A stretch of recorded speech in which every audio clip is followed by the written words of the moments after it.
Hello everyone. So in this week's arrangement, we have one flower which is making its first appearance ever in our arrangements, and a couple of flowers that are making their first appearance this year. So making its first appearance ever is this magnificent flower called Nerine. You will actually find it growing wildly across the UK.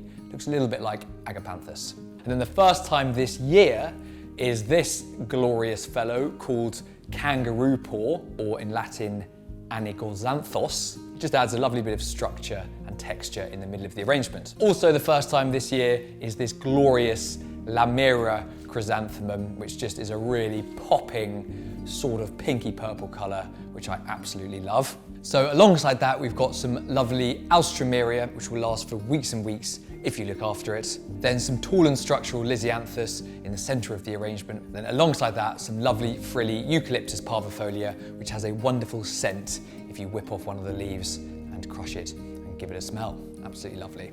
Then, as ever, it's always very important to look after your flowers.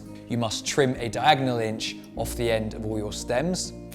Next, you want to use clean room temperature water, about a third full. Too hot dehydrates the flowers and too cold shocks them. Whack in your flower food and then do make sure to change your water every 3 days. We start with the blooms in an even triangle around the edge of the vase.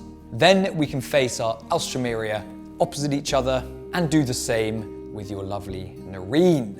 And what this lovely selection of flowers has done is created this wonderful TP or stem grid in the middle of the vase, which creates a great structure for the taller flowers to stand up in. So in we now go with our taller Kangaroo Paw, which I really love because it's almost got the same sort of shape to it as the Nerine, so they work very well together. And you can just look over the top and find a nice spot for them to slot in. Either side of the Kangaroo Paw, we can do the same with our lovely Lisianthus. With the Eucalyptus, we now want to create what I like to call a bit of a foliage nest around the edge of the vase. Take the stem and just slot it over the edge, and it just gives a lovely bit of wildness and width. And do a bit of plumping and make sure everything is standing upright in the middle.